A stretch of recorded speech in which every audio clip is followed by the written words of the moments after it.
Pues estamos revisando toda una serie de temas muy interesantes que tienen que ver con los diseños de Dios, con los modelos de Dios, con los formatos de Dios para la familia.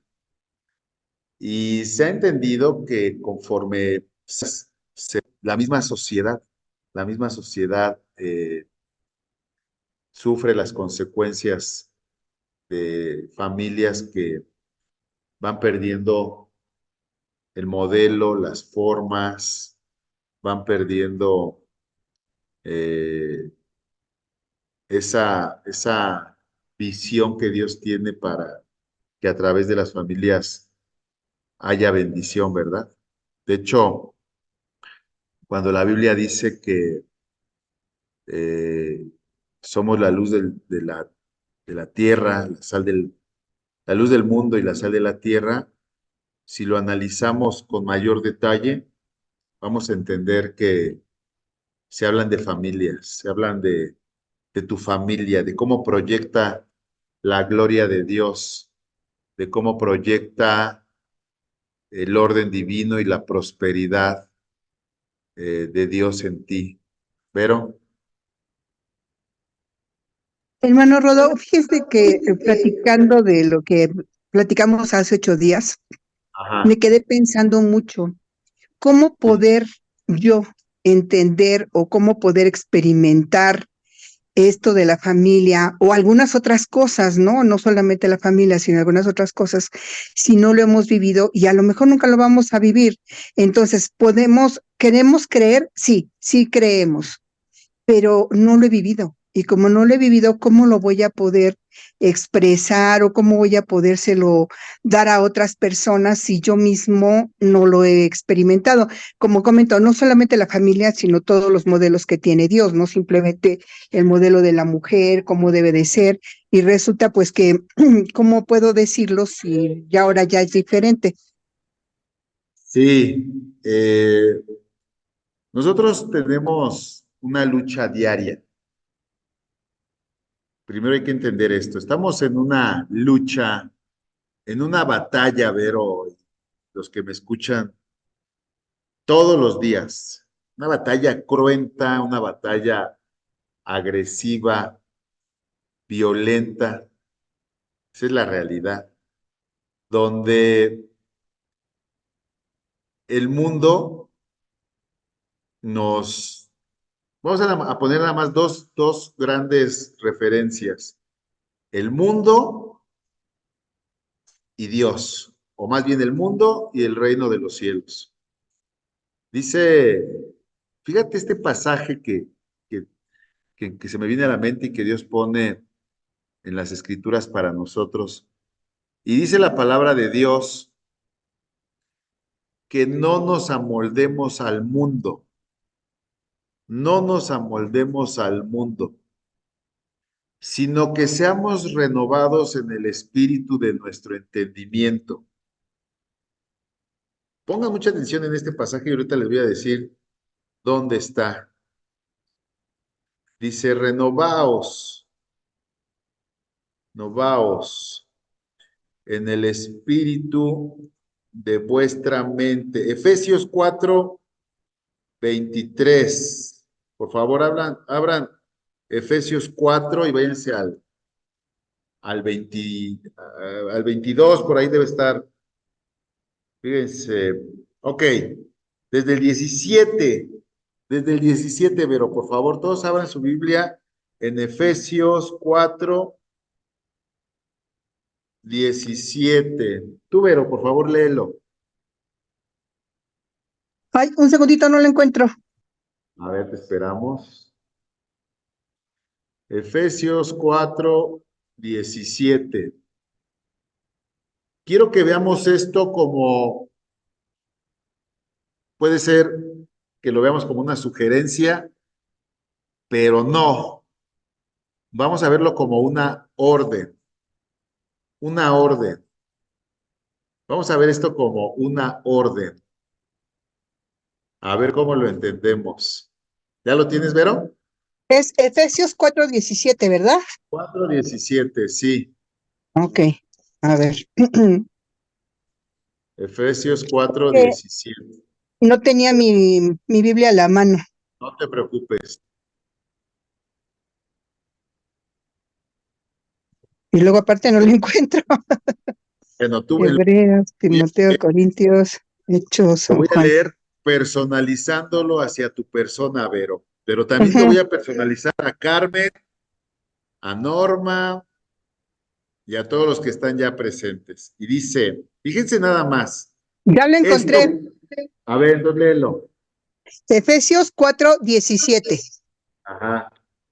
Dice, para que habite Cristo por la fe en No, vuestros corazones. no, no, Sí, es Efesios 4. Efesios.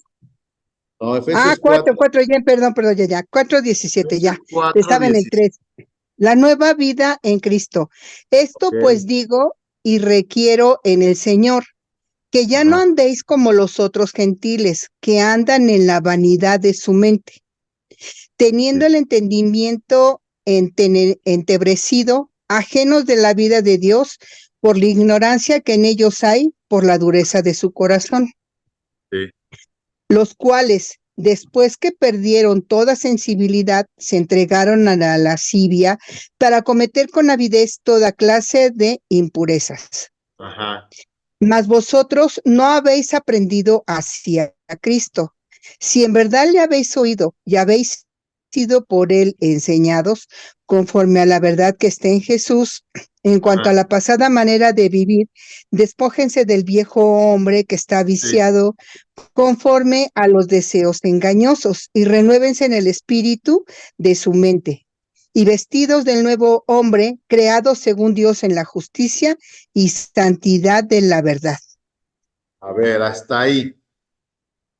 Dice la Biblia primero, Dios nos está diciendo, ¿ya pueden ver la presentación de entrada? ¿Sí?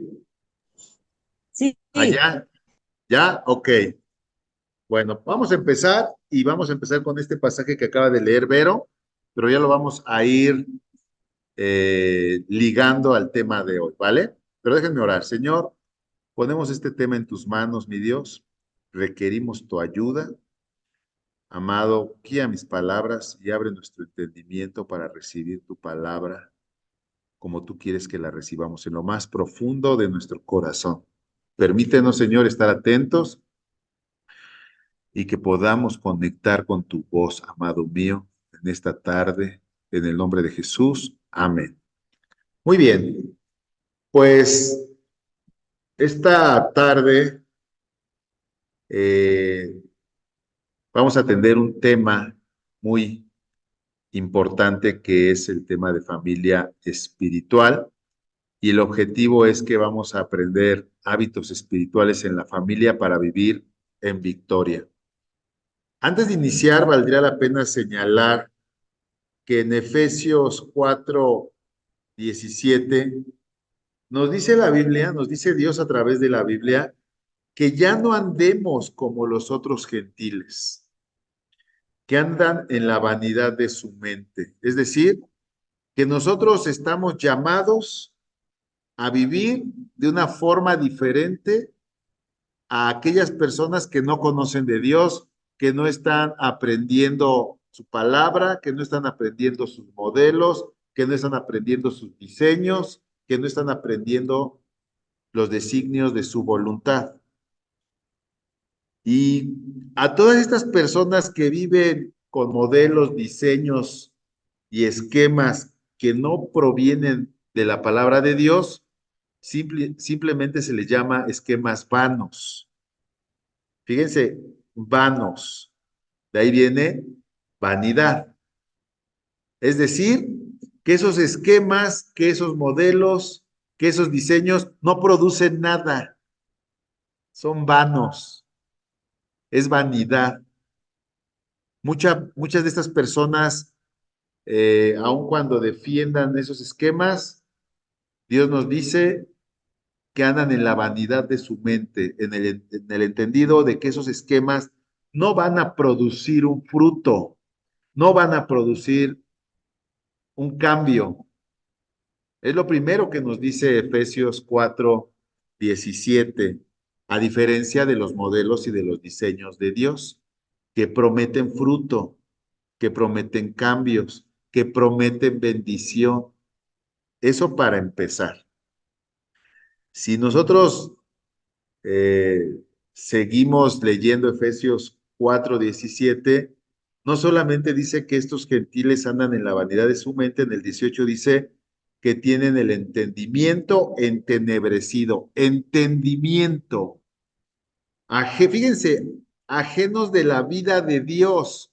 Es decir, los esquemas, los modelos y los diseños que estamos aprendiendo a través de estos cursos que surgen de la palabra de Dios es sinónimo de la vida de Dios. Estamos aprendiendo la vida de Dios. Lo que estamos haciendo aquí en estas clases es aprender la vida de Dios, lo cual para los gentiles o para los que no están en Cristo, no solamente es locura, sino es vanidad y algo que les resulta ajenos. Pero fíjense lo que dice el mismo 18 de Efesios 4, que dice que este entenebrecimiento representa que ellos están ajenos de la vida de Dios. ¿Por qué? Por ignorancia, por la ignorancia que en ellos hay. Y por un segundo elemento, por la dureza de su corazón. Son los dos elementos que sobresalen en la gente que está fuera de Cristo. Ignorancia y dureza. Ignorancia y dureza. Fíjense qué cosa.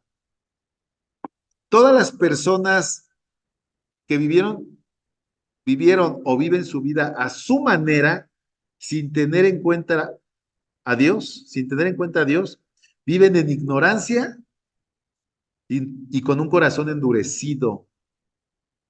Por eso es que la misma palabra, cuando Jesús habla de los padres terrenales, dice que siendo malos, le dan cosas buenas a sus hijos, porque son ignorantes y duros, y aún así son buenos con sus hijos, hasta cierto punto. ¿Cómo no lo será el Padre celestial para con nosotros, que nos dará su propio espíritu? Ahora, ya que nos deja esto claro, vámonos hasta el 20 de Efesios 4, donde nos dice que nosotros no aprendemos así de Cristo, si en verdad le hemos oído y hemos sido enseñados conforme a la verdad que está en Cristo Jesús. Entonces, nosotros estamos aprendiendo la verdad que está en Cristo Jesús. Y ahora sí viene lo bueno, que quiero que tengamos en mente todos aquellos que estamos recibiendo estas enseñanzas, que tienen como propósito ayudarnos a cumplir con lo que dice el versículo 22 de Efesios 4, que dice que en cuanto a la pasada manera de vivir, ¿cuál era esa pasada manera de vivir? Pues en ignorancia y en dureza, así, simple y sencillamente, tú y yo, antes de aprender lo que estamos aprendiendo, vivíamos en ignorancia y en dureza de corazón, y vivíamos como un hombre que estaba viciado, fíjense, un hombre vicioso, que estábamos en un ciclo destructivo conforme a deseos engañosos. Vayanlo leyendo, Efesios 22, el versículo 22 de Efesios 4. Qué terrible, una manera pasada de ignorancia, de dureza, que conllevaba un vicio alineado a deseos engañosos. Pero ahora sí, la instrucción de Dios es renuévate en el espíritu de tu mente. Renuévate en el espíritu de tu mente. Esa es la instrucción. Renuévate en el espíritu de tu mente. Por eso todos estos diseños, modelos, conceptos de la familia, de cómo ser mujer, de los cónyuges, por principio de cuentas no tiene que ver con que ya los vivamos. Ojo, tiene que ver con que los recibamos. Sí, nosotros quisiéramos ya ver a los hijos y a los nietos y a la familia convertida. No, no, pero a ver, lo que Dios está haciendo en este momento es decirte, Vero, Carmen, Norma y todos los que están aquí recibiendo esto es, renuévate en el espíritu de tu mente. Ojo, tú no sabes lo que va a pasar si eres renovada o renovado en el espíritu de tu mente. Primero eso, no te adelantes, no te adelantes. El 24 de Efesios 4 dice, y vístete del nuevo hombre creado según Dios en la justicia y santidad de la verdad. Ok, ¿cómo le voy a hacer yo entonces para trasladarle esto a mis hijos, a mis nuevas generaciones? ¿Cómo le voy a hacer yo para trasladar esto a mi matrimonio, a mi familia? Ojo, tranquilo, relax. Primero, primero primero tú, renuévate en el espíritu de tu mente, porque ahí se está dando una batalla encarnizada sin que te des cuenta, porque conoces modelos, conoces diseños, conoces esquemas de parte de Dios, pero también en el día a día, el mundo, la moda, la familia, los amigos, en el trabajo, en la calle, se nos bombardea de otros esquemas que son contrarios a la voluntad de Dios. Y la mayoría de esos esquemas, si no es que todos, emanan de corazones ignorantes y duros y viciados que no solamente no consideran las cosas de Dios, sino que son contrarias a las cosas de Dios e incluso califican de locura las cosas de Dios. Si no sabemos qué terreno estamos pisando, entonces estamos empezando mal. Tenemos una batalla. Ahora, no solamente en esa batalla, también participa lo que ves en la calle, con los vecinos, con los amigos, con toda esa gente que no conoce de Dios. También batallamos con el legado cultural de nuestros padres y nuestros ancestros que no conocían de Dios y que también entran en este esquema de gente ignorante, con todo respeto a nuestros padres, que también tenían un corazón duro y los cuales también estaban viciados por deseos engañosos. Tremenda guerra a nivel mental, tremenda guerra a nivel de nuestro entendimiento, tremenda guerra a nivel del espíritu de nuestro entendimiento.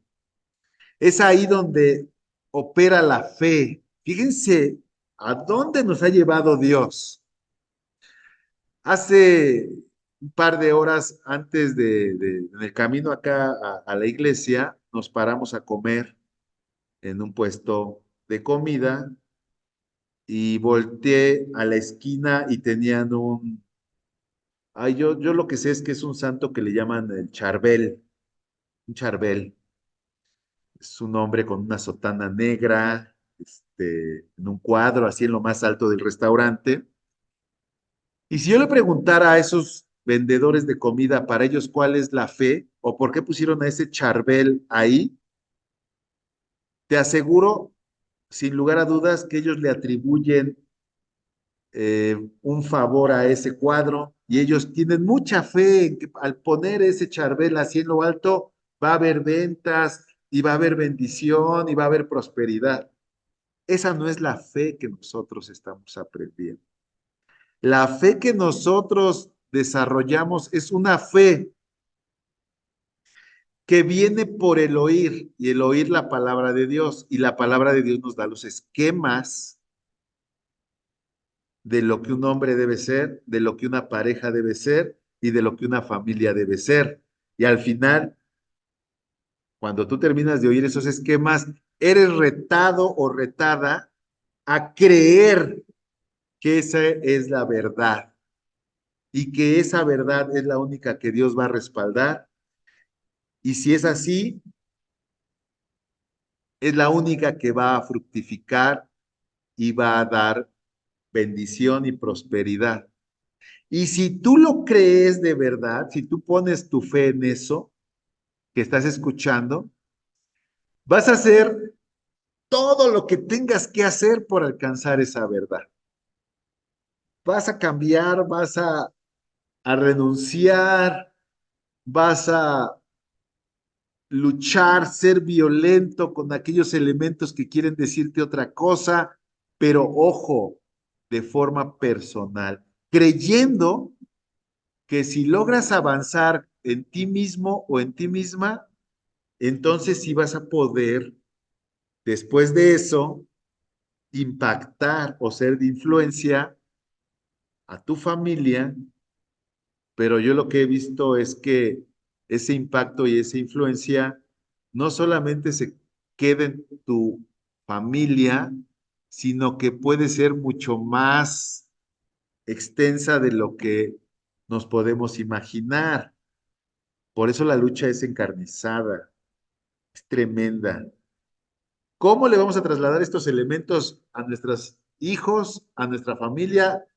Llegará el momento, pero primero tenemos que ubicarnos en nosotros y lo que está pasando en nosotros. Evidentemente, como muchos de estos esquemas no los hemos vivido, ni los hemos tenido como ejemplos inmediatos, pues entonces la lucha es doble.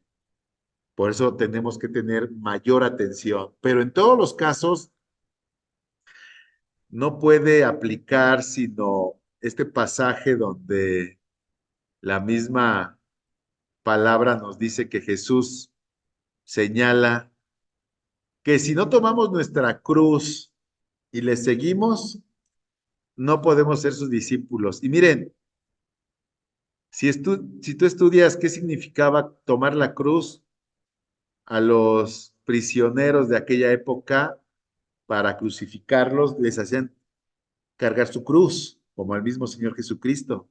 Es decir, fíjense, quiero que conecten con esta idea tan profunda que emana de las Escrituras. Tomar tu cruz significa como cavar tu tumba, es decir, prepararte a morir. El que cargaba su cruz, aparte de que sabía que lo iban a matar, él llevaba el instrumento en el que lo iban a matar. Es como si te dijera, a ver, para seguir a Cristo, cava tu tumba, porque ahí te vamos a meter. Es decir, que te niegues a ti mismo, que te hagas a la idea de que lo que tú has pensado como verdad tiene que morir por un motivo, porque seguramente lo que hemos recibido como verdad antes de Cristo, independientemente si leíamos la palabra o estudiábamos o teníamos cierto conocimiento de Dios, mientras no lo hemos experimentado en esta profundidad, todo eso también estaba asociado a nuestra ignorancia, a nuestra dureza y a una forma de vida viciada conforme a nuestros deseos engañosos. Por eso Dios dice, tienes que renunciar a eso, tienes que renunciar a eso. Y hay varias herramientas que ya hemos aprendido para renunciar a ello. Arrepentirse, pedirle a Dios que indague en nuestro corazón a qué me estoy aferrando, pedirle a Dios que me muestre cómo Él me ve, qué área tiene que morir en mi persona y disponer todo lo que tenga que hacer para que ese viejo hombre no se interponga en la renovación de el espíritu de mi entendimiento, de tal forma que ni siquiera estamos hablando del reino de las tinieblas que se levanta en contra de nosotros, que eso es punto y aparte. Estamos hablando de que en este contexto de lo que estamos hablando, el mayor enemigo soy yo, es uno mismo. Estoy batallando conmigo mismo. Y si podemos darle la vuelta a este gran enemigo, bueno, pues entonces veremos y viviremos la vida de Dios. Quiero que se queden con esta idea. La vida de Dios tiene que ver con sus conceptos, con sus modelos, con sus diseños, con sus esquemas, con sus prototipos celestiales. Esa es la vida de Dios a la cual estamos llamados tú y tu descendencia. Entonces, hoy vamos a hablar de hábitos espirituales de una familia que vive en victoria, de acuerdo a las escrituras. Entendiendo lo siguiente, fíjense, Salmos 96 del 7 al 9. Salmos 96 del 7 al 9 dice, ustedes, familias de los pueblos, ojo, no te dice tú, Vero, tú, Carmen, tú, Norma, tú, Edward Burry, no. Te dice, ustedes familias, nos ve como familias. Dice, tributen al Señor la gloria y el poder. Tributen al Señor la honra que merece su nombre. Traigan sus ofrendas y vengan a sus atrios. Adoren al Señor en la hermosura de su santidad o de la santidad. Tiemblen ante Él todos en la tierra. Algo bien interesante de este pasaje, y quiero que conectes con él, es que para que una familia tribute al Señor la gloria y el poder, la honra que merece su nombre, dé la ofrenda, venga a sus atrios, adore al Señor en la hermosura de su santidad, tiene que ver con familias que están viviendo la vida de Dios.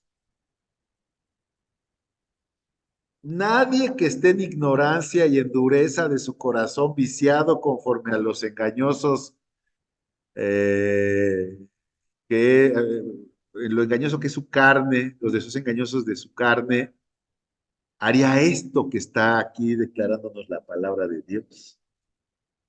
Es la realidad. Al contrario, el duro, el ignorante, el viciado, a veces hasta es blasfemo contra el Señor. Entonces, esta es la voluntad de Dios para las familias, que todas las familias vivan la vida de Dios, los esquemas de Dios, que estén en prosperidad y florecimiento, en fructificación, de acuerdo a su voluntad. Y entonces, en ese sentido, aplique este pasaje como una verdad. Familias que reconocen y glorifican al Señor, honran al Señor, si adoran al Señor.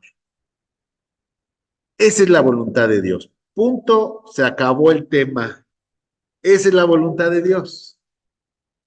Pero es que a mí me ha ido mal, es que mi familia y es que mis padres, lo que quieras, lo que hayas vivido, déjalo a un lado y voltea eh, hacia la voluntad de Dios. Eso es lo que quiere de ti, Carmen, Norma, familia Rendón, Vero.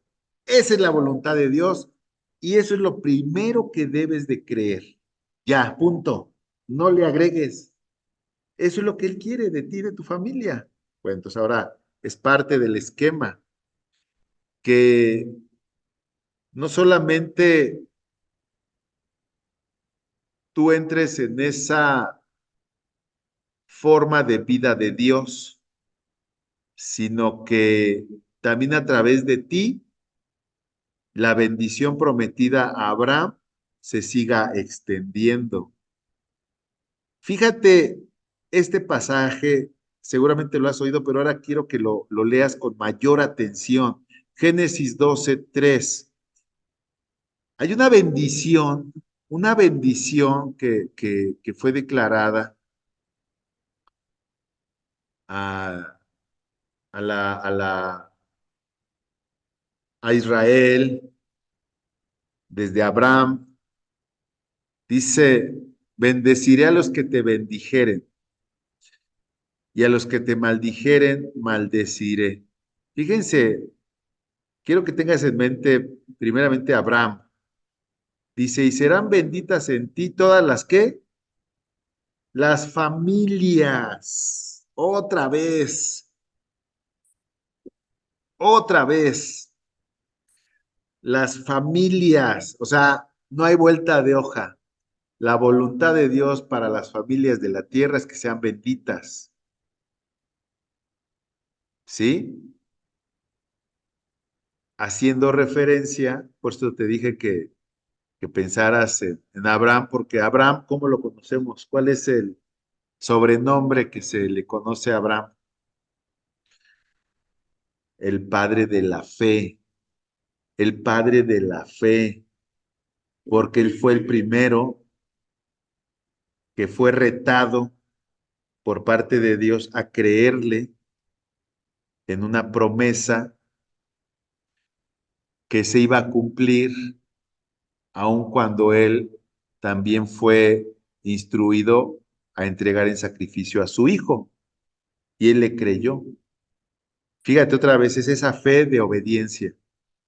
Él le dijo, te voy a prosperar, te voy a hacer una descendencia numerosa en la persona de tu hijo Isaac, ahora mátalo. Y en el libro de Hebreos encontramos ahí en el pasaje este que se habla de los héroes de la fe, que lo que Abraham creyó es que Dios era poderoso para levantar a Isaac de entre los muertos y cumplirle la promesa que en la persona de Isaac tendría descendencia. Es decir, él creyó en la resurrección de los muertos, en el poder de Dios y que lo que Dios promete, eso se cumple.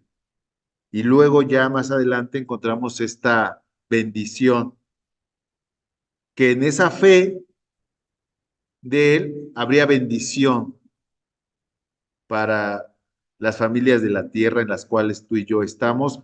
Y evidentemente, como lo hemos venido viendo, la bendición que nos alcanza quiere también multiplicarse a través de nosotros, alcanzar a otros. Por eso hemos hablado de este Dios generacional. Y entonces la familia es un semillero de bendición generacional. La familia es un semillero de bendición generacional. Dios ve a tu persona y proyecta a tu familia como un semillero, ¿verdad? De talentos en cuanto a la palabra, en cuanto a los conceptos, en cuanto a los esquemas de Dios.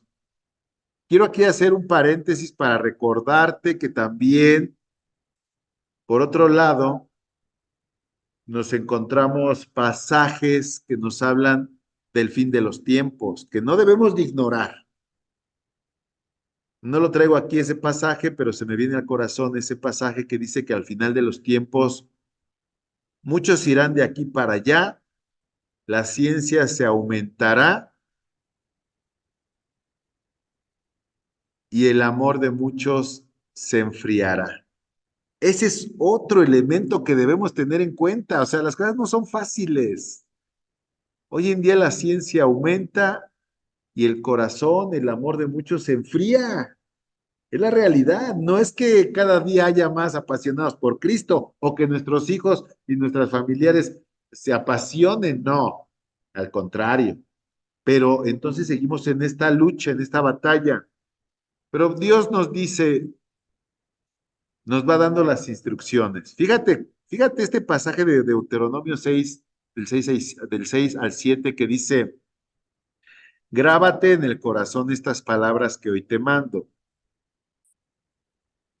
Primero tú, lo que hablábamos hace rato, primero tú, pero no te grabes las palabras a manera de palabras o ideas aisladas. No, tienes que grabártelas a manera de esquemas, de formatos, de diseños de vida que están codificados en las escrituras. Tienes que conectar con los diseños que Dios muestra a través de las escrituras. El diseño del hombre, el diseño de la mujer, el diseño de los cónyuges, de las familias, de los hijos, de los abuelos. Conecta con ellos y, y recíbelos como verdad. Y después de ello, ahora sí, pero solo después de ello, incúlcaselas continuamente a tus hijos. Háblales de ellas cuando estés en tu casa y cuando vayas por el camino, cuando te acuestes y cuando te levantes. Pregunta, ¿hacemos eso? Si hacemos eso en este contexto actual, más de uno te va a tachar de fanático. ¿Cierto o no? Pues no me importa, porque lo dice la palabra, pero ni siquiera es que no nos importe, sino que quien primero se ha grabado estos esquemas, estas palabras en el corazón, no puede callar, ya no se puede, o sea, me van a perdonar, pero hasta en el lugar menos socialmente aceptado, voy a hablar de esto, mucho más con mis hijos, mucho más con mi familia, en cualquier reunión, o sea, si alguien está convencido de esto, alguien ya aceptó esto como verdad, estos diseños, estos modelos, estos esquemas, pues con la pena, pero mejor no me inviten porque yo voy a hablar de eso. Donde sea, fíjate, ahí lo dice, incúlcaselas a tus hijos continuamente, en casa, en el camino, cuando te acuestes, cuando te levantes. Ay, qué fanático. No me importa,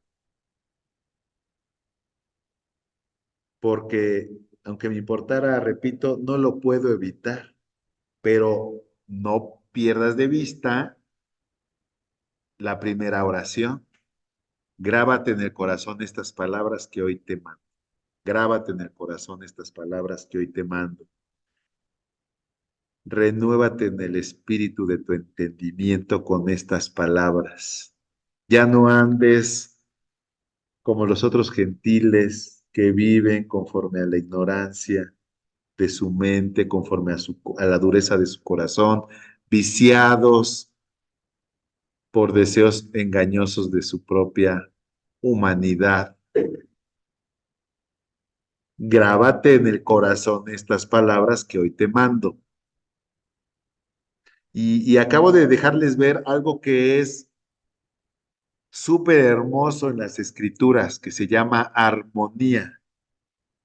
¿Cómo encajan armónicamente estos dos pasajes, Deuteronomio 6:6 y Efesios 4, lo que leíamos al principio, del 17 en adelante, ¿no?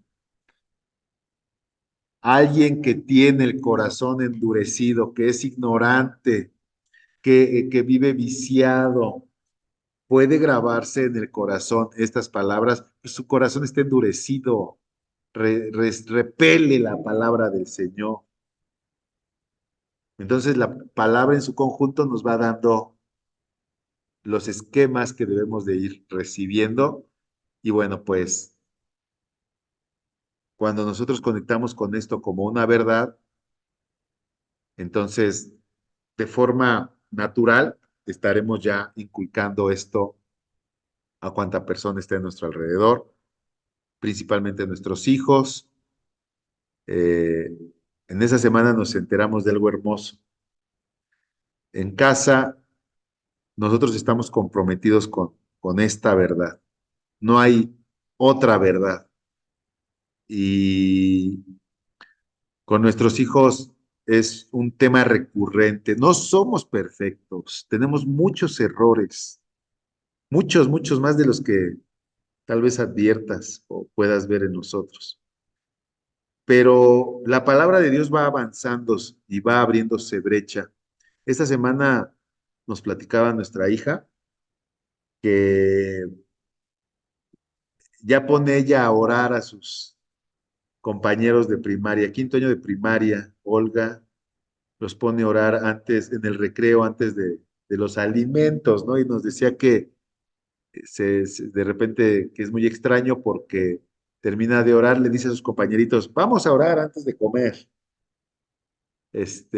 Y que ya al terminar de orar, algunos se persignan. Y pues sí, ya, ella va preguntando, pero ella ya va haciendo esto como un estilo de vida. Es normal, es normal. Y incluso yo puedo ver en mi hija que empieza a desarrollarse el temor de Dios, porque hay veces que ella dice, no, esa palabra no se dice, papá. No, así no, o sea, sí tiene un sentido del temor de Dios y es satisfactorio ver cómo la palabra de Dios va obrando. Ahora miren, la familia, en este entendido, cuando por medio de una persona, así como en Abraham, le cree a Dios, empiezan a pasar muchas cosas. Entre ello, es así como se levantan las congregaciones. Y nosotros encontramos en Hechos 10 el caso de Cornelio. Vamos a leerlo rápido, vale la pena que nos enteremos de este caso. Había en Cesarea un hombre llamado Cornelio, centurión de la compañía llamada La Italiana, poderoso y temeroso de Dios con toda su casa y que hacía muchas limosnas al pueblo y oraba a Dios siempre. Aquí hay una clave ya que no debes de dejar pasar, que oraba a Dios siempre, oraba a Dios siempre. Nuevamente, aparte de que hacía muchas limosnas, oraba a Dios siempre. Ojo, este Cornelio no era judío, era un soldado romano. En el 3 dice que este vio claramente en una visión como a la hora novena del día que un ángel de Dios entraba donde él estaba y le decía, Cornelio, él mirándole fijamente y atemorizado dijo, ¿qué es, Señor? Y le dijo, tus oraciones y tus limosnas han subido para memoria delante de Dios. Otra vez, tus oraciones, hermano. Fíjense otra vez aquí cómo ya la oración viene a ser ese elemento especial que se eleva delante del Señor y de los cuales Dios tiene memoria. Oraciones que tienen que ver conforme a los propios esquemas y diseños y modelos que ya estamos aprendiendo. Nos vamos a ir hasta el 24, ya de ahí hasta el 24. Eh, si puedes, ya lo lees completamente tú. El punto está de que Cornelio tuvo esa visión y Dios estaba preparando un encuentro eh, de Cornelio, que era gentil, con Pedro, que también tuvo una visión, ¿sí? De un lienzo que bajaba también en su hora de oración y que Dios estaba utilizando para prepararlo para ir a casa de Cornelio, porque en ese entonces no era permitido que un judío fuera a la casa de un no judío. Entonces Dios estaba preparando el corazón de Pedro y también estaba preparando a Cornelio para recibirlo. Fíjense lo que dice el 24. Al otro día entraron en Cesarea y Cornelio los estaba esperando. ¿Quién entró a Cesarea? Pedro y compañía. Cornelio los estaba esperando. Y fíjate lo que había hecho aquí, habiendo convocado a sus parientes y amigos más íntimos. Este pasaje nos deja ver lo que venimos hablando. Cuando Cornelio ya estaba convencido de la verdad y oraba siempre, tuvo una visión porque sus oraciones ya habían subido delante de Dios, oraciones de las cuales Dios tenía memoria. Y entonces a la par de eso, Dios estaba preparando a Pedro. Es decir, su pura entrega de Cornelio personal ya estaba moviendo la mano de Dios. Y luego ya manda a Pedro, Dios manda a Pedro a la casa de Cornelio y Cornelio ya los estaba esperando a esta comitiva de Pedro y compañía. Pero fíjate otra cosa, aquí hay una clave del reino que Cornelio ya estaba esperando, pero él ya había convocado a sus parientes y amigos más íntimos. Él ya había hecho una labor de convencimiento, de invitación, ya era ese fanático de los que hablábamos, de que hablaba de su relación con Dios. Y había algo en él que sus parientes y amigos más íntimos le hicieron caso para llegar a su casa. Quiero que pienses que también, y más vamos a verlo más adelante, en esa misma casa estaba su familia. Todo se movió por medio de la entrega de Cornelio. Luego dice el 25 que cuando Pedro entró, salió Cornelio a recibirle, es decir, cuando entró a la ciudad, Cornelio salió a recibirle y postrándose a sus pies adoró, mas Pedro le levantó diciendo, levántate, pues yo también soy hombre. Es decir, la adoración es solo para Dios. Y hablando con él entró y halló a muchos que se habían reunido y les dijo lo que ya les había comentado. Ustedes saben cuán abominable es para un varón judío juntarse o acercarse a un extranjero. Pero a mí me ha mostrado Dios que a ningún hombre llame como no inmundo, por lo cual al ser llamado vine sin replicar, así que preguntó, ¿por qué causa me habéis hecho venir? Fíjate, Pedro también había ido y no sabía ni a qué iba. Lo estaba provocando Dios. Quiero que conectes con eso. Hay cosas que no necesariamente tú vas a entender, ni de tu familia.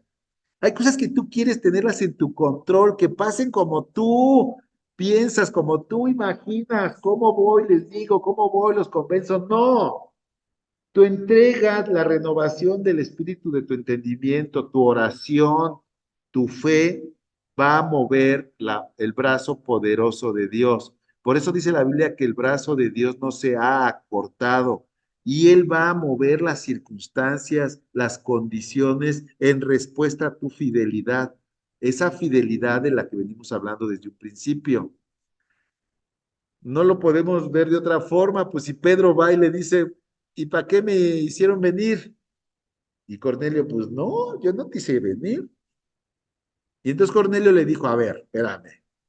Hace 4 días que a esta hora yo estaba en ayunas y a la hora novena mientras oraba en mi casa, otra vez, oraba en mi casa, oración. Quiero que pienses cómo oraba, qué exponía delante del Señor. Aparte, la Biblia anteriormente nos había dicho que él siempre oraba, pero aparte había momentos específicos, la hora novena. Dice, vi que se puso delante de mí un varón con vestido resplandeciente, el ángel que aparecía en el pasaje anterior, y dijo, Cornelio, tu oración ha sido oída y tus limosnas han sido recordadas delante de Dios. Envía pues a Jope y haz venir a Simón, el que tiene por sobrenombre Pedro, el cual mora en casa de Simón, un curtidor junto al mar, y cuando llegue él te hablará. Así que luego envié por ti y tú has hecho bien en venir. Y ahora se la cambia a Cornelio a Pedro. Fíjense, en el 29 Pedro le dice, ¿por qué causa me habéis hecho venir? Y en el 33 Cornelio le dice, pues ahora pues todos estamos ya aquí reunidos en la presencia de Dios para oír todo lo que te ha mandado. Qué curioso, ¿verdad? Qué interesante. Pedro preguntaba por qué habían lo habían mandado llamar y Cornelio le pregunta, no, pues más bien tú dinos lo que nos tienes que decir. Este pasaje, insisto, nos está dejando ver que a veces las cosas no van a pasar como tú quieres, pero van a pasar, sí van a pasar. Mientras aún hablaba Pedro estas palabras, dice el 44, el Espíritu Santo cayó sobre todos los que oían el discurso y los fieles de la circuncisión que habían venido con Pedro. Los fieles de la circuncisión son los judíos creyentes en Cristo que acompañaban a Pedro. Dice la Biblia que estos se quedaron atónitos de que también sobre los gentiles se derramase el don del Espíritu Santo, porque oían que hablaban en lenguas y que magnificaban a Dios. Entonces respondió Pedro, ¿puede acaso alguno impedir el agua para que no sean bautizados estos que han recibido el Espíritu Santo también como nosotros? Y mandó bautizarles en el nombre del Señor Jesús. Entonces le rogaron que se quedase por algunos días. Miren, a este pasaje se le conoce como el Pentecostés de los gentiles. Cuando nosotros vemos el pasaje de Pentecostés en el libro de los Hechos, en el primer capítulo, los que estaban reunidos unánimes juntos eran judíos en la fiesta de Pentecostés. Pero es hasta este momento en la casa de Cornelio que pasa lo que pasó en Pentecostés, pero ahora en la casa de una familia gentil. Todo provocado, todo promovido por un Cornelio que creía, que oraba. Y este pasaje nos deja ver que muchas cosas en la actualidad siguen ocurriendo de la misma forma. Solo hace falta que tú creas, que tú ores, que tú te comprometas, que tú tomes tu cruz, que tú pagues el precio de seguir a Cristo, que muchas veces ese precio es renunciar a ti mismo, a ti misma, para que empiecen a pasar cosas por medio de la intervención de Dios. Y es ahí donde vemos esos milagros, esas transformaciones, esos cambios que de otra forma no se provocarían. O sea, el negocio es así. Dios te dice, tú haz esto nada más, yo me encargo de lo demás. Pero nosotros decimos, no, yo quiero encargarme de todo. Y así no es. Dios te dice, renuévate en el espíritu de tu entendimiento. Ya no vivas bajo esquemas viejos, ya no vivas bajo pensamientos, ideas similares a aquellos que no me conocen. Y de tu familia, de tu herencia, de tus hijos, yo me voy a encargar en la medida de tu compromiso. Y aquí lo podemos ver, cómo Cornelio, un hombre fiel, provocó que la mano de Dios se moviera de tal forma que en su casa, evidentemente ahí estaba su familia, se manifestara Dios. Pero fíjate, te digo que si tú lo lees con detenimiento, te vas a dar cuenta que no solamente quedó en sus parientes, sino que incluso abarcó amigos, ¿sí? O sea, era lo que te decía, que la influencia, el mover de Dios en tu persona va más allá de tus propios hijos. Y ahora habría que regresar a estos modelos. Estos modelos de Dios para la familia implican que reconozcamos una figura trascendente, muy importante, una figura que de veras no puede ser ignorada, pero que actualmente está muy golpeteada, que tiene que ver con el sacerdocio. Sacerdocio. Primero habría que determinar cuál es el sacerdocio y luego indagar un poco de las implicaciones de este sacerdocio en la familia. No hay duda, Primera de Pedro 2:9 nos dice que nosotros todos somos linaje escogido, real sacerdocio, nación santa, pueblo que pertenece a Dios, para que proclamemos las obras maravillosas de aquel que nos llamó de las tinieblas a su luz admirable. Otra vez, yo no sé tú, pero yo sigo viendo lo que desde un principio venimos hablando. Este es un pasaje profético que tiene ya cumplimiento en todos aquellos que estamos viviendo en la sombra de las alas de Dios, en Cristo. Somos linaje escogido, somos real sacerdocio, somos una nación santa, somos un pueblo que le pertenecemos a Dios, pues Él nos compró por medio de la sangre preciosa de Cristo y estamos llamados a proclamar las obras maravillosas de aquel que nos sacó o nos llamó de una vida vana en la dureza del corazón por la ignorancia que había en nosotros, en una vida viciada por deseos engañosos, como decía Efesios 4, del 17 en adelante, y nos pasó a una renovación del espíritu de nuestro entendimiento por medio de la luz admirable que ahora resplandece en nosotros, por medio de Cristo, que nos ha dado el Espíritu Santo para que ilumine nuestros ojos, para poder tener entendimiento de lo que la Biblia enseña, que es el consejo de Dios. Otra vez, armonía.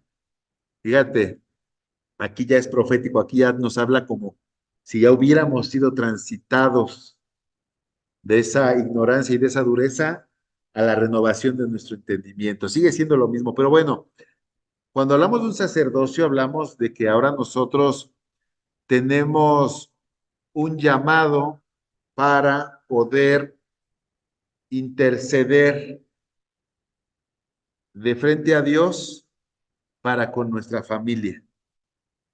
Eso es lo que hace un sacerdote, que se pone de frente a Dios para con la familia, ¿sí? Y este sacerdocio ya en la familia enfatiza la importancia de una relación personal. ¿La tenemos? Una relación personal con Dios, una responsabilidad que tenemos de ser testigos de la fe, de orar, de participar en el servicio, de adorar, sin depender de otros intermediarios humanos. También implica una conexión especial con lo santo y esa mediación que te decía, de estar parado de frente a lo santo de Dios y también para con las cosas humanas. El sacerdocio conlleva funciones de culto, educativas, de liderazgo y conlleva el papel de transmitir la doctrina, la enseñanza, las ceremonias de culto, etcétera, etcétera, y la guía espiritual de una comunidad, pero en este caso de la familia. En ese sentido, todos somos sacerdotes, pero ya en un esquema familiar, el modelo y el diseño de Dios enseña, muestra, resalta que ya en la operación diaria es el varón quien debe de tomar esas responsabilidades. Ojo, esas responsabilidades. Y como son responsabilidades muy profundas, muy profundas, liderar a una familia de acuerdo a Dios, de acuerdo a la vida de Dios, no se puede desarrollar si la mujer no nos ayuda. Pa' pronto. No se puede hacer. El sacerdocio es algo que se tiene que desarrollar y en el esquema perfecto de Dios lo tiene que hacer un varón, pero un varón no lo puede hacer sin la ayuda de su esposa. Pregunta, ¿este liderazgo sacerdotal en una familia, dónde empieza?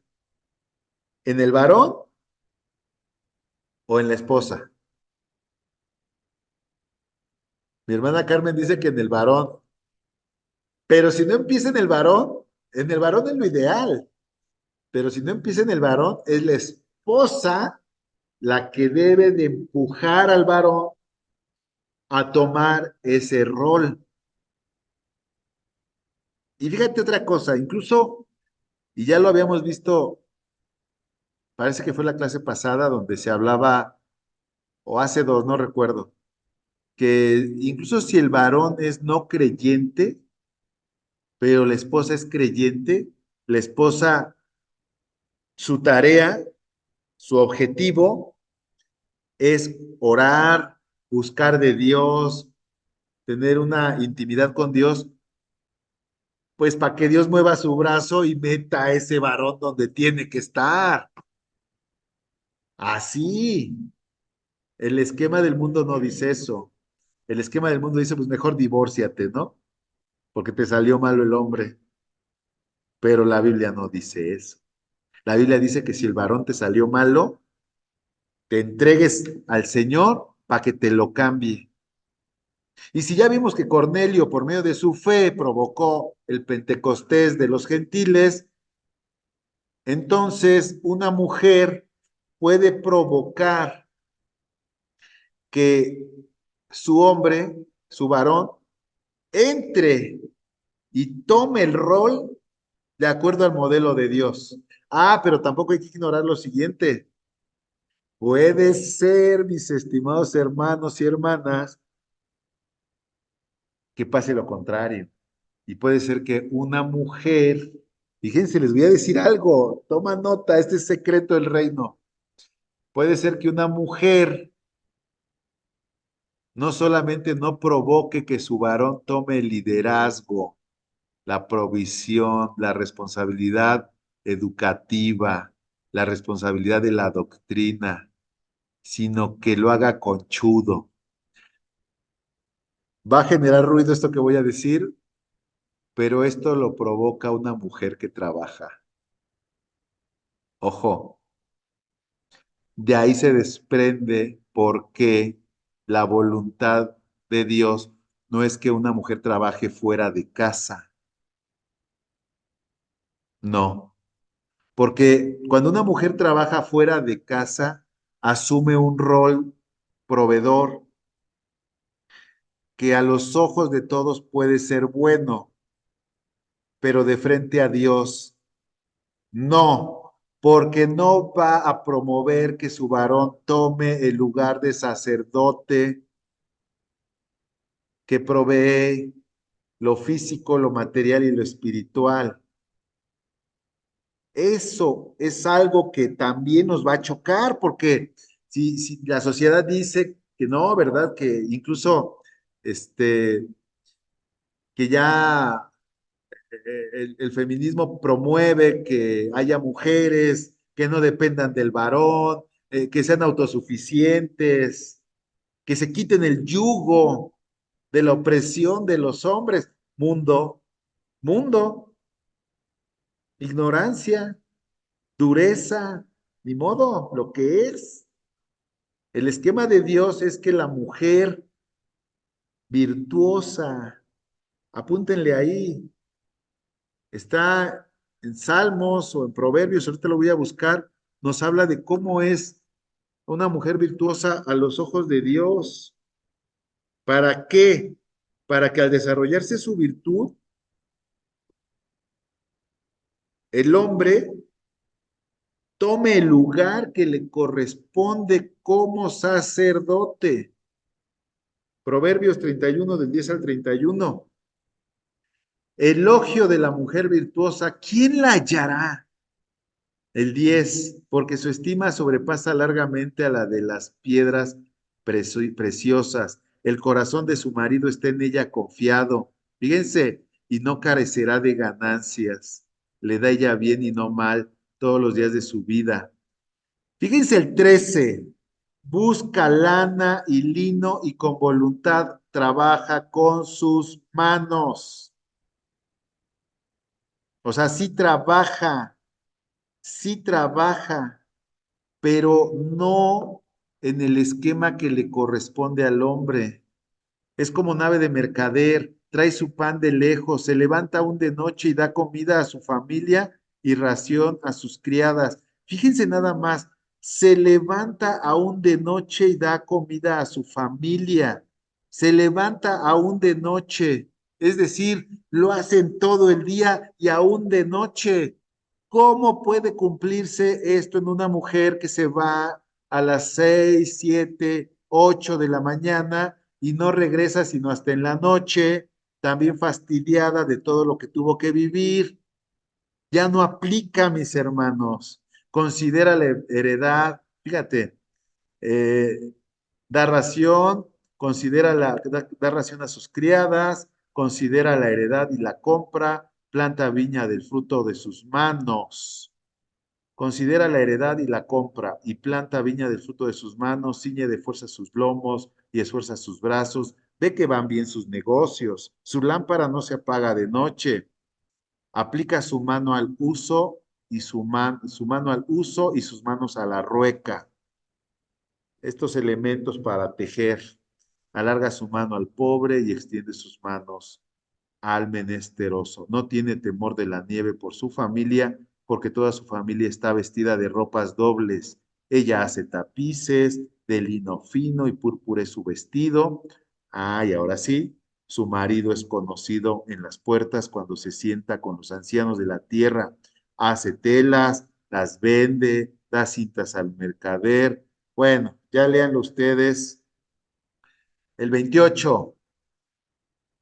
Se levantan sus hijos y la llaman bienaventurada, y su marido también la alaba. No sé si vale la pena seguir leyéndolo. 29. Muchas mujeres hicieron el bien, mas tú sobrepasas a todas. 30. Engañosa es la gracia y vana la hermosura. La mujer que teme a Dios, esa será alabada. Dadle el fruto de sus manos y alábenla en las puertas sus hechos. El modelo, hermanos, el esquema de Dios para que un sacerdote varón se levante en una familia es que la mujer trabaje con sus manos desde su casa, cuidando y procurando la atención que demandan sus hijos. Es el esquema bíblico. ¿Lo viven todos hoy? No. ¿La mayoría? No. ¿Ven desuso el esquema bíblico? Sí. ¿Se le considera anticuado a esto? También. Locura, entre otras cosas. Es más, de repente hay unas mujeres que son amas de casa y caen en la trampa cuando les preguntan o a su marido, ¿trabaja tu mujer? No, no trabaja. No, ¿cómo no? Sí trabaja, pero lo hace en casa. Pero es que ya el chip del mundo y de la sociedad es, trabaja, significa si lo hace fuera de casa en una jornada laboral de 9 horas, ¿no? No, la Biblia dice que si en su casa está, trabaja y debe de trabajar y debe de buscar cómo generar ganancias y debe de generar de cómo ayudar en la economía, pero hay un porqué, Hay un porqué, porque los hijos que crecen de acuerdo al diseño, modelo de Dios, donde la mujer está presente, hermanos, crecen con confianza, con seguridad, crecen con una serie de atributos que no se pueden generar en la guardería, ni con la tía, ni con la abuelita. Al contrario, lo tengo que decir, muchos de los abusos que se dan en los niños tiene que ver con la ausencia de los padres durante el día. Pues sí, principalmente, bueno, ya de los dos lo dije, cuando no están los padres, nadie va a cuidar a sus hijos durante el día como sus propios padres o como su propia madre. Ese es el diseño de Dios, ese es el esquema de Dios. Varón como sacerdote que tiene entre sus responsabilidades la provisión material, pero no para ahí, también la provisión espiritual y también la provisión emocional, la seguridad. Ahora, yo te voy a preguntar, tú que asistes a tu congregación local, la próxima vez que vayas, revisa, voltea a tu alrededor y ve qué es lo que más hay, hombres o mujeres. Mujeres, mujeres. Bueno, no nos vayamos tan lejos. En este curso estamos hablando de un 80%, 90% de mujeres. ¿Sabes por qué? Porque el sacerdocio del varón está golpeteado, va a la baja, está en crisis. Tiene que ver con que el varón es mañoso y si su mujer hace lo que le toca a él, pues que lo haga, porque aparte el hombre, hay muchos esquemas sociales, culturales, que al hombre le pesan tanto para poderse integrar con verdadera responsabilidad a las cosas de Dios. Ay, qué tremendo. Por eso no vemos tantos hombres en la iglesia. Y a esos hombres les tiene que ayudar su mujer. Pero si la mujer está compitiendo contra él, está tremendo. Se me viene a la mente ese dicho que habla que detrás de un gran hombre hay una gran mujer, ¿verdad? Y detrás de una gran mujer, ay no, detrás de una gran mujer hay un hombre pequeñito, perdón, pero cuando la mujer se levanta como sacerdote teniendo un hombre, ¿qué onda con ese hombre? ¿Dónde está? ¿Dónde se perdió? Ahora, es que no tengo varón. Bueno, ahí ya cambian las cosas. Bueno, aquí estamos viendo el Efesios 5:23 que dice que el marido es cabeza de la mujer, así como Cristo es la cabeza de la iglesia y él es el cuerpo que da la salud al cuerpo. Diseño de Dios, esquema de Dios, prototipo de Dios.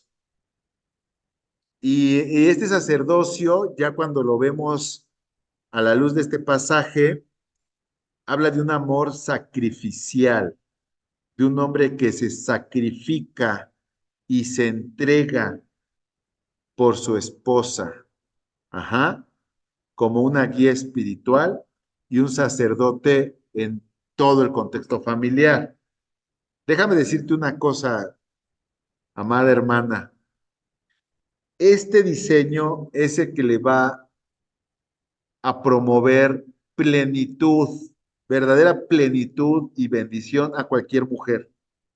Mucho de lo que las mujeres están anhelando es encontrarse, pues no encontrarse porque no es fortuito, más bien tener a su lado un sacerdote, un varón alineado al esquema de Dios. Pero no lo tengo, por lo que tú quieras y mandes. Bueno, pues en ese caso, si no lo tienes, entonces tu mujer asumes doble rol. Entonces ahí sí, ya lo habíamos visto la vez pasada cuando los paraguas, si no está el varón, pues te toca desarrollar el sacerdocio. ¿Y sabes qué? Solo en caso de que el varón no esté presente, ahí sí puedes orar para que Dios te levante como ayuda y como sacerdote para fungir con los roles que le corresponderían al varón ausente. De otra forma, lo que hace una mujer es estorbar al diseño y al modelo de Dios. ¿Sí? Entonces, fíjate qué interesante. Ahora como madre para con los hijos, si nosotros consentimos, y no porque haya hijos mayores de edad que nos van a hacer caso ciegamente, no, pero si mis hijos varones, mis hijos varones, fíjense una cosa, si yo tengo hijos varones ya mayores y yo consiento, yo no digo nada de que mi hijo varón sea amo de casa mientras su esposa se va a trabajar. Yo como madre o padre estoy provocando y promoviendo un antidiseño, un antimodelo que tarde que temprano va a terminar cobrando la factura, teniendo sus consecuencias. Incluso como madre o como padre, deberíamos de estorbar todos aquellos antidiseños y promover todo aquello que sea alineado al esquema de Dios. ¿Cómo lo vamos a hacer? Bueno, pues nuevamente, nadie puede orar y pedirle a Dios algo de lo que no esté convencido. Si ya estamos convencidos de que esos son los diseños, que esos son los modelos, entonces la palabra nos dice que perseveremos en ellos en oración, ¿sí? Vigilando en ella con acción de gracias. Nuestra oración, fíjate, ¿por qué dice que perseveremos en oración vigilando en ella? Porque no es una oración donde ya te olvides de todo, no, es una oración donde te estás trayendo a mente la problemática que estás viviendo como varón, como esposa, como cónyuges, como madre, etcétera. También dice que estemos siempre gozosos, orando sin cesar, dando gracias en todo, porque esta es la voluntad de Dios para con nosotros en Cristo Jesús. Nosotros debemos de estar orando en ese gozo de saber que la verdad de Dios llega a nuestras vidas y que en la medida en que nosotros nos comprometamos con Él va a mover su brazo de poder. Ojo, lo repito, si tú oras y te comprometes delante de Dios, puedes estar seguro de que Dios va a actuar a tu favor, motivo por lo cual puedes estar gozoso y por lo cual vas a desarrollar un corazón agradecido y aún con mayor compromiso. Y eso nos lleva a Filipenses 4 del 6 al 7. Anteriormente leí primeramente Colosenses 4:2, luego Primera de Tesalonicenses 5 del 16 al 18, y ahora quiero terminar con Filipenses del 4 del 6 al 7. Por nada estés afanoso. Sí, yo quiero que mi hijo, que mi hija, que mis... Todo cambie, sí, pero a ver, espérate. Nuevamente lo que hablábamos al principio, relájate, todo lleva un orden. Primero conoce, primero acepta, primero pon tu fe en lo que Dios te está mostrando, luego presenta tus peticiones delante de Dios en oración y ruego con acción de gracias. Nuevamente la misma idea. ¿Por qué oración y ruego? Porque el ruego conlleva una oración con mayor énfasis, con mayor profundidad de pedirle a Dios que mueva su brazo de poder a favor de aquellas circunstancias que sabemos ahora no operan conforme a su voluntad y que entendemos que no van a traer bendición para nuestras vidas, para nuestros matrimonios o para nuestros hijos. Y dice la palabra de Dios que haciendo esto, la paz de Dios que sobrepasa todo entendimiento guardará nuestros corazones y nuestro entendimiento. Otra vez, nuestro entendimiento. Nuevamente, entendimiento. Nuestros corazones y nuestro entendimiento. Renuévate en el espíritu de tu mente y mantente anclado en ello. Y Dios se va a mover. Desarrollemos esto como familia y cosas grandes van a pasar. Ahorita ya podríamos ver que entonces hay diferencias entre la oración personal, conyugal y familiar. A nivel personal, pues me meto como sacerdote y expongo mis cuestiones muy, pues muy de mi persona, ¿verdad? Muy de mis preocupaciones, mis cargas, mi adoración, mi alabanza. Y somos yo y el Señor. A nivel conyugal, bueno, pues ya lo veíamos la semana pasada, desarrollamos una oración en la cual previamente ya se había desarrollado una comunicación, ya se había desarrollado un intercambio, un yo veo por ella y él ve por mí, retroalimentamos y le presentamos al Señor situaciones que nos aquejan como pareja. Ahora como familia, Ahora como familia, entonces promovemos la oración y que la gloria de Dios se manifieste dentro de la casa, en cada recámara, en las actividades donde andan mis hijos, en sus escuelas, en sus trabajos, en sus familias, y que los esquemas de Dios se anclen a nuestros corazones y que nada de lo que pasa alrededor nos mueva de Cristo, nos mueva de ese entendimiento y que en todo eso la paz de Dios que sobrepase todo entendimiento guarde nuestros corazones. La paz de Dios no es la ausencia de guerra, mi hermano, es la plataforma mediante la cual nosotros entendemos que Dios está con nosotros y que Él nos va a hacer fructificar de acuerdo a lo que Él quiere que hagamos. Y si Él quiere que vivamos de acuerdo a ciertos esquemas, vamos a entrar en ellos confiadamente con la paz de que Él nos va a responder. Ya para ir terminando, sugerencias prácticas para la oración familiar. Bueno, pues valdría la pena establecer un tiempo regular, ¿verdad? Tenerlo en mente, elegir momentos o días específicos, aunque bueno, en familia lo podemos hacer cuando comemos, cuando salimos, cuando nos vayamos a dormir, etcétera. Valdría la pena también designar un lugar especial en la casa, pero también valdría la pena no sujetarnos nada más a un lugar, sino hacerlo en todo momento y en todo lugar que se pueda, ¿verdad?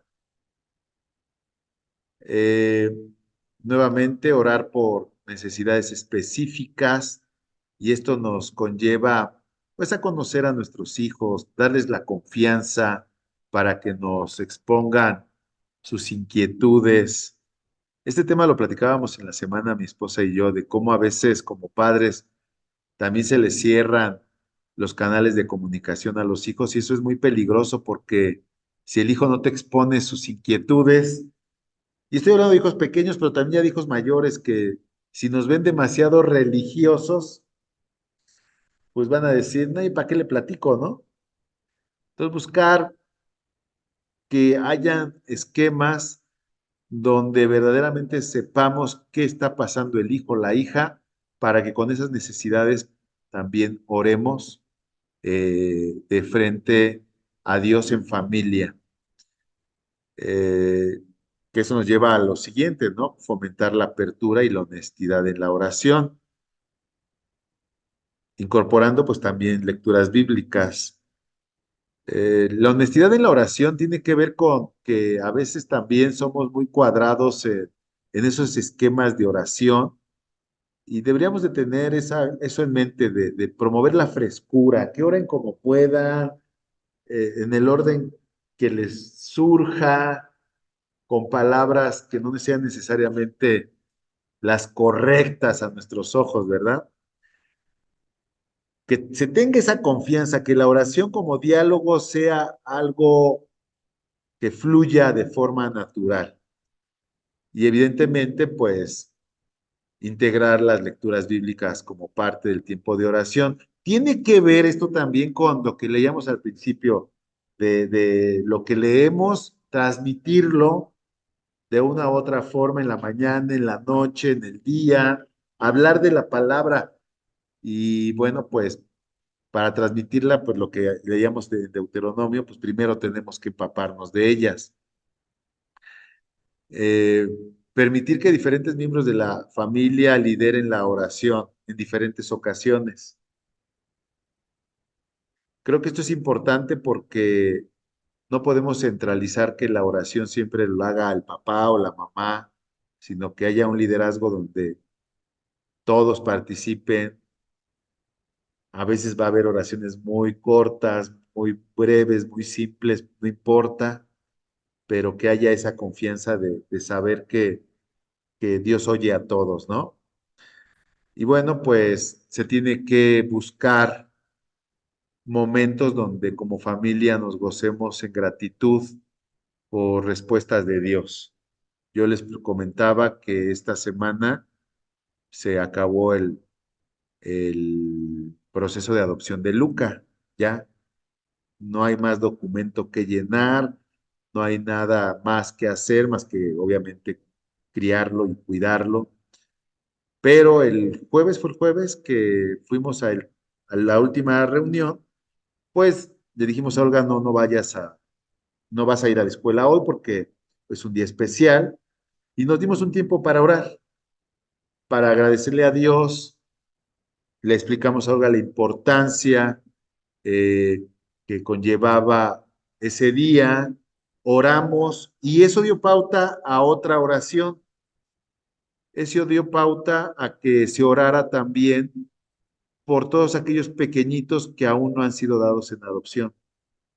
Quiero decirles que mis hijos saben abiertamente que son nacidos en el corazón y les dijimos, ahora quiero que piensen en aquellos pequeños que no tienen esta posibilidad que ustedes tienen. Yo le preguntaba a Olga en un ejercicio de oración familiar, ¿qué le pedirías a Dios por esos pequeños? Pero así, de forma simple, que vivieran qué, que fueran a dónde. Y fue bonito el ejercicio porque ella decía, bueno, Señor, te pedimos porque ellos puedan comer pollo Kentucky, puedan ir a la playa, que puedan ir al parque, que un día puedan ir al cine, que un día puedan comer un helado. O sea, ya cosas muy, muy específicas. Y Olga oraba por todos sus pequeñitos porque le dijimos, ¿ahí dónde vamos a ir, hija? En la parte de atrás están eh, donde hay muchos niños en resguardo que están en espera de adopción. ¿Qué le pedirías a Dios por ellos, de acuerdo a tu experiencia? Pues que tengan unos tenis, que tengan un cuarto, que tengan una cama, que puedan ir al parque y empieza a hacer una lista. Y le pidió a Dios, fíjense cómo se movió la oración, que Dios les concediera un lugar en su mesa, haciendo referencia a esa eternidad donde Olga ya tiene esa idea de la eternidad, que la vida no es solamente lo que se ve y lo que se acaba, sino lo que trasciende, y esa trascendencia ella ya la asocia a las cenas, a esa cena a la que estamos invitados los hijos de Dios. Pues yo muy contento. Ya aquí abordamos esta otra recomendación de dedicarse a orar por otras familias o personas fuera de nuestra propia familia por necesidades de la comunidad o situaciones secundarias, ¿no?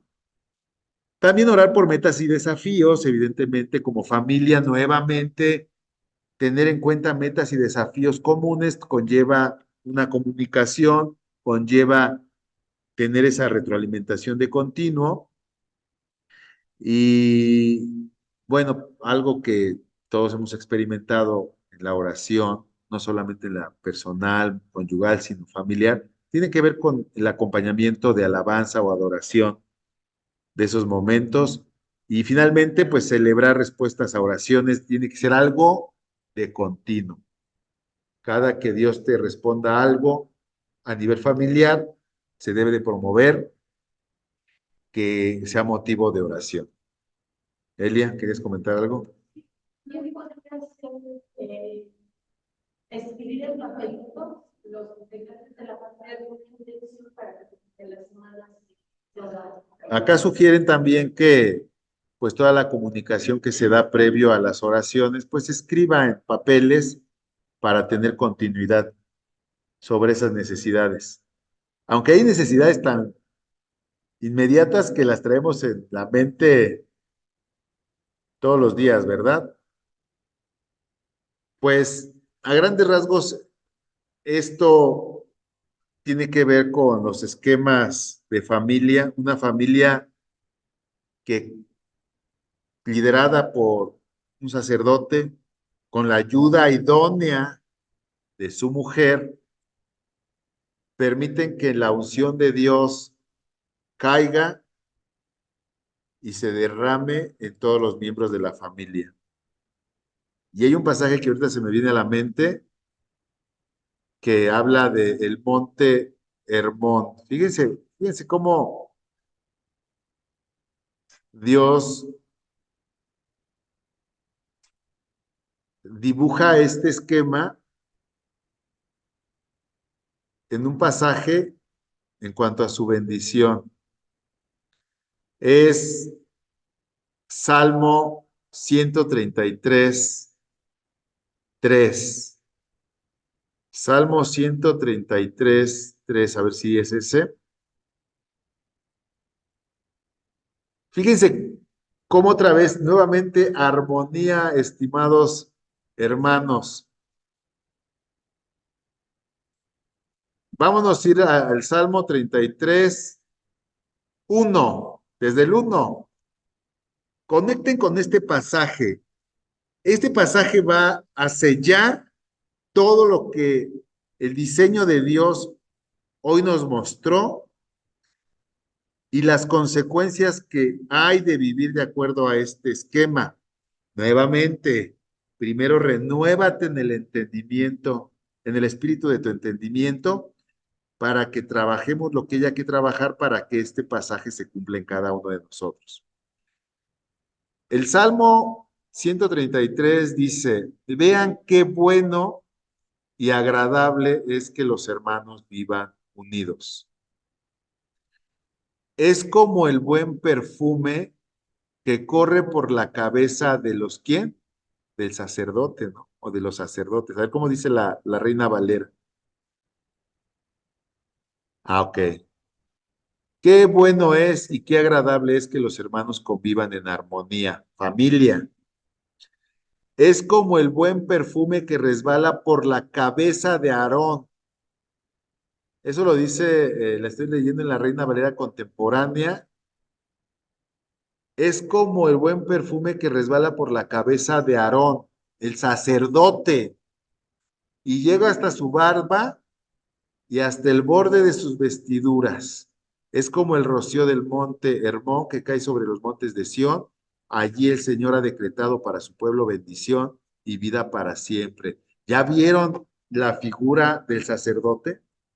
¿Ya vieron la apelación de la familia? La unción de Dios desciende sobre el sacerdote en su cabeza y se derrama y abarca a toda la familia. Ese es el esquema de Dios, hermanos. Ese es el esquema de Dios. Ya sea que lo hayamos vivido o no, ese es el esquema. Y ahora tenemos que anhelarlo para nosotros si tenemos la posibilidad o para nuestros hijos. Y ese anhelo nos va a llevar a una oración y a un ruego y a una súplica para ver esa bendición que Dios ha prometido para los que entran en esos esquemas, que se van a dar, como lo veíamos en el caso de Cornelio, por intervención de Dios. ¿Cómo? Déjaselo a Él. Tú concéntrate en lo que te toca. Vamos a orar.